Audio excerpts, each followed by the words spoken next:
We still got a lot more that we need to see. I mean, it's day one of him, and he's not even technically on the job yet. But I don't know. I think a lot more people are feeling better about Brett Yormark than they were just a couple weeks ago, for sure. I feel like there's been a vibe just all day kind of with the way he's talked about the Big 12, the way he's talked about being aggressive. You know, I mean, they're open for business, and it's clear he really means that. And he's very intentional with everything that he said, and you can tell his mind is very, you know, it's going 100 times speed every single time. So I've been very impressed, honestly, by everything he said. And, yeah, I think the way he's kind of alluded to things, I feel like there could be things coming relatively soon, which I think we're all expecting, honestly. Yeah, he's not officially on the job just yet. That's the only thing. Yeah. But definitely seems like he's already got some things in the works. You know, not trying to tease everybody out there and say, oh, expansion's coming. But, I mean, he's not shied away from that topic. He's addressed it full bore. And your question was as direct as it gets. And, yeah, it's going to be very interesting to see how it plays out here over the next few weeks. But for those that don't know, Grayson Grundhoefer, Sic'Em365, joining us here. I wish I could get to all of the chat room comments about the interview with Brett Yormark. We appreciate all of them. And a lot of you, I had never met him. None of us had ever met him other than we saw him earlier today and then had a chance to kind of get a couple of minutes with him afterwards as well.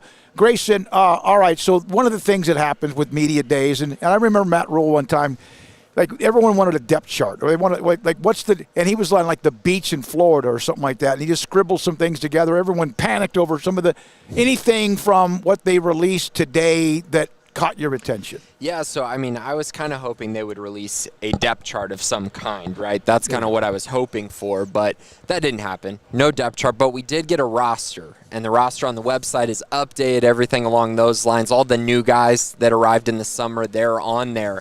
And I think some of the more interesting ones came probably from the weights, right? Because you kind of want to see how much do these guys weigh when they arrive on campus, and also the guys on campus, how much do they weigh? So, you know, like Blake Shapen, he went from 192 to 200 pounds. That's a good jump, right, for him. And he needs to get stronger and thicker. Like, we all know that, right? He got hurt too easily last year. He's got to get stronger. So that was one. I think, you know, Trey Emery, being a true freshman coming in. Is he above 300? 318 pounds. Yeah, and so when he was recruited, he was 270. And so to see that jump, I mean, it was very impressive. And remember, they aren't going to have a nose tackle returning next year outside of Trey Emery. So he's going to have to fill in a big role. I'm expecting them to likely take a transfer probably and allow Trey to be the backup or the 1-2 combo like Jackson and Apu are going to be this year. But to see him at 318, it's like he can definitely be there. He could definitely be around that 330 mark, which would be huge. He once was like a defensive end outside type guy at Mount Pleasant because I remember talking to his coach, and he said, no, this guy can end up being like that anchor. He has the ability to put that kind of weight and strength on his body. And we know how important it is. Yeah. I mean, look at what Apu has done. I mean, he completely changed their defense in a year. I mean, having a guy like that is massive. He's not the same guy that Apu is. Obviously, Apu showing up at 380 when he first got to LSU. He had to lose weight. Right. Yeah. It's a different situation for sure, but still very nice to have that comfort there. There were a few other guys on there. I mean, Kyan Roberts-Day being 269 pounds. He's supposed to be playing running back to start camp at 260. Like, everyone just laughs because it's like 269 pounds. That's a lot. That's more than Derrick Henry. Yeah. That's 16 pounds more than Derrick Henry. Like, I still have to see that. Me too. Yeah, and I agree with that. They have him listed at 85 and listed as a tight end, but I do believe he will start fall camp at the running back position. What were maybe some questions that you were looking forward to having? I mean, obviously it's media day, so there's not going to be like a starting announcement, and, you know, things like that don't typically get revealed here. But was there anything of interest, especially in the breakoff session with Aranda, that you were hoping to hear about? Yeah, so I actually wasn't hoping to hear about this, but I heard about it anyways. Elijah Ellis, the offensive lineman, he's had injury issues, and there was, you know, speculation about kind of his future at Baylor because he hadn't gotten on the field. But Dave Aranda actually said he's a guy that they might rely on early in the season. And I feel like that's a big note because he's not expected to be a starter. Is expected to probably be in the 2 deep if he's healthy, but I found that to be really interesting. He's 239 pounds, but he was dealing with, or 339 pounds, but he was dealing with an injury all offseason. So I think it's kind of questionable weight. He probably needs to lose some of that weight. But to hear that he might be a guy that's going to play early, I mean, that's kind of a weird statement, honestly. Yeah, I didn't factor him in much at all. Yeah. When we started talking about the offensive line and all that. What is the height of Jalen Ellis? 6'3". Why did that blow me away? Yeah, it should. Like a growth spurt, or it had to be. Because sometimes rosters, with all due respect, they can be a little bit interesting. Right, but even if it's off by an inch and he's 6'2", that's still tall for Yeah. him. I think they're measuring the top of his hair. Maybe that could Because he does be. have, or at least the last I saw him, he had probably 2 or 3 inches just of hair sticking up. Yeah. Maybe well, it's I that. mean, he needs to translate to the field. Yeah. Can he be healthy? Yeah, but, that's the I mean, question. if he's truly 6'3", he's taller than Armani Winfield. He's a guy who can clearly play on the outside. So I think that's a huge question mark for him, though, because he's been hurt so often. I would also say Armani Winfield was over 200 pounds. He's at 204, 6'2", 204. So great weight gain by him. I think it's 11 pounds is what he added since he arrived at Baylor.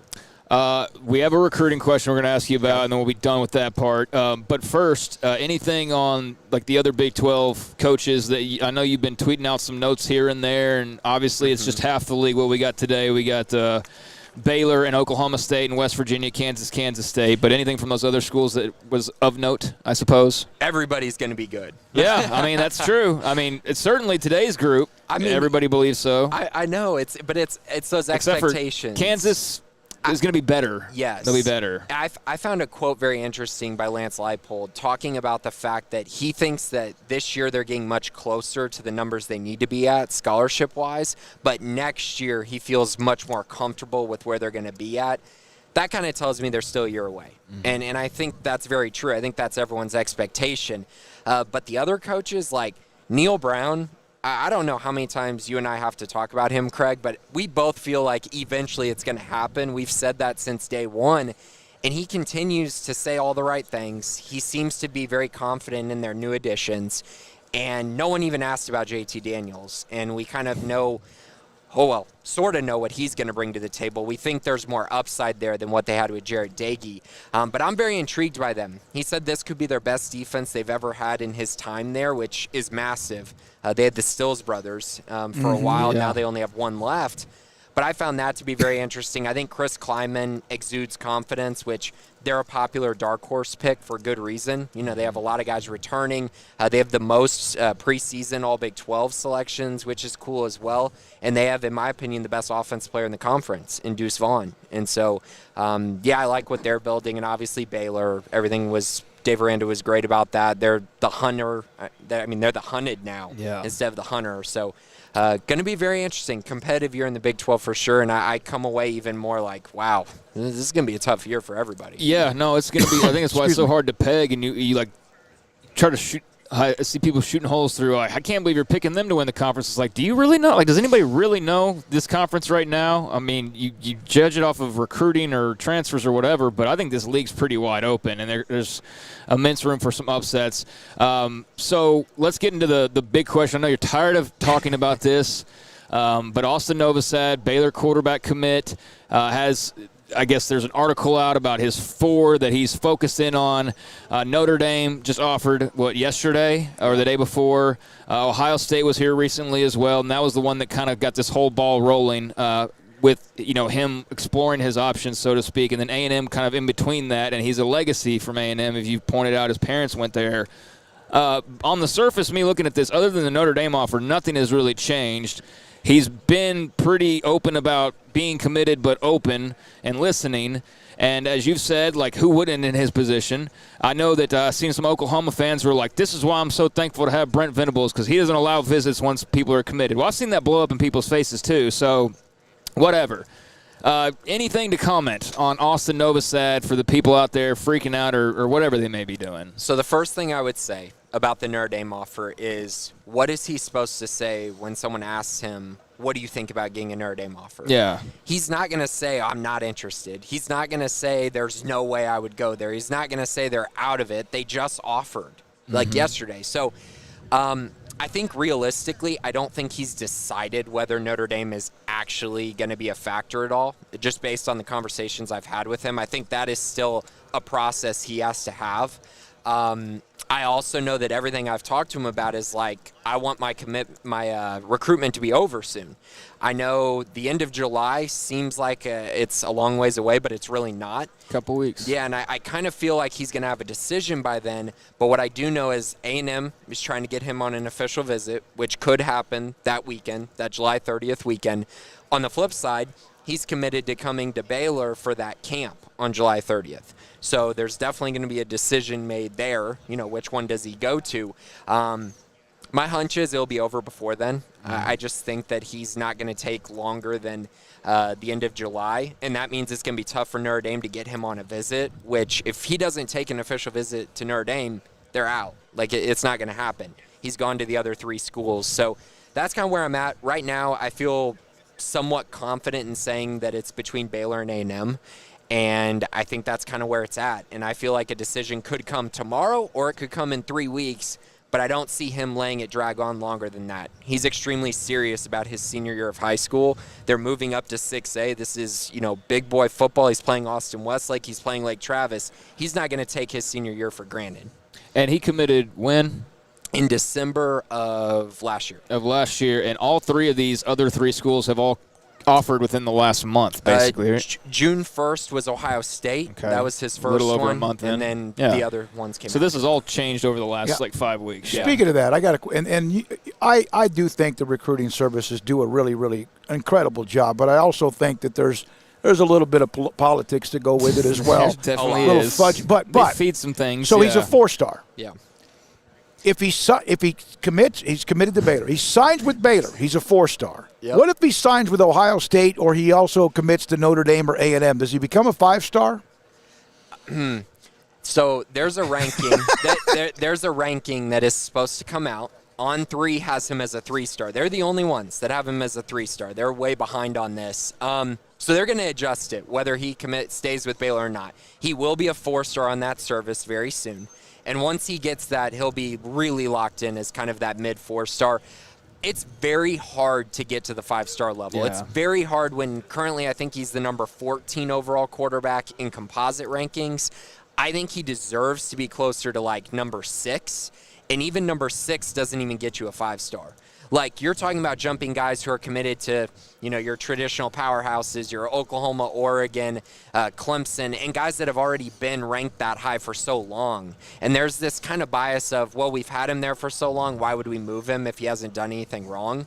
Why would we move a guy down? So I think this is more about Austin moving up. I think if he committed to Ohio State or A&M, I think he'd probably somehow find his way, like maybe at number 6, maybe at number 5. If he sticks with Baylor, I still think he'll be a top 8 quarterback when it's all said. And you know what? Who gives a damn if it's a 5-star?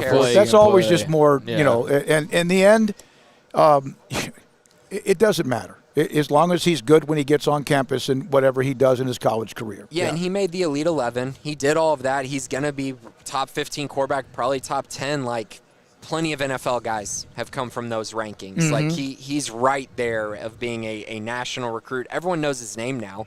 Like, he's a big deal in the recruiting world. Yeah, I had to kind of sometimes when he first committed to Baylor, okay, Novosad, because the O and the A in the middle. Right.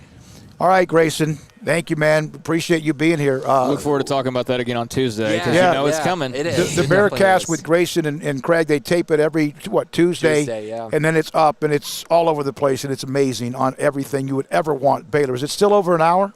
Yeah, we try to keep it an hour, but we'll have weeks where Craig and I like to rant a little. We'll get up to an hour 15, hour 30. We're supposed to be off at 6, and we're never off at 6. We get it.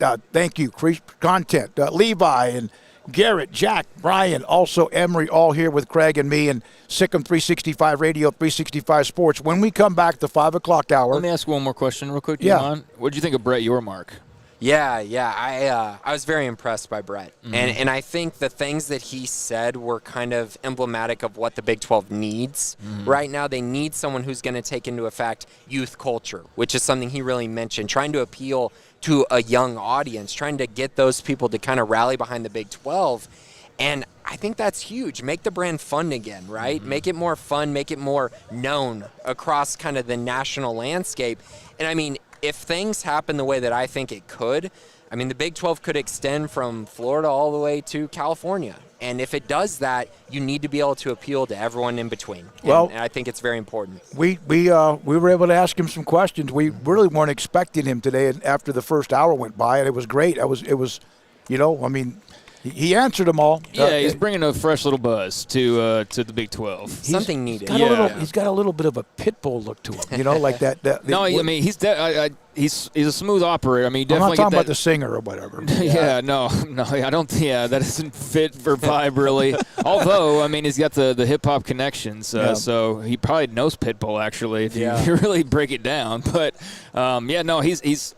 It's fresh, it's new, and it's a good feeling to have somebody like that, leading the charge now. Yeah, and I thought it was funny because the Bob Bowlesby thing where he's like, 11 months ago, we were sitting here and I thought everything was great. We were all coming together. 10 days later, OU and Texas are gone. But I just wanted to say how the tables have turned because on today, everyone was extremely appreciative of where the Big 12 is at because of Bob, which – it's just funny how it all comes full circle. It was also strange, though, when they asked people to give him a round of applause. Media guys just are so awkward about that. We don't do that. We don't do that. And so it was kind of a little bit.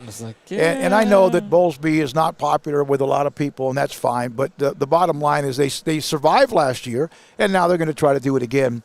With Brett Yormark in charge. Thanks for your time, man. Appreciate it. When we come back, we're going to hear from Baylor linebacker Bryson Jackson and also Bill Hancock.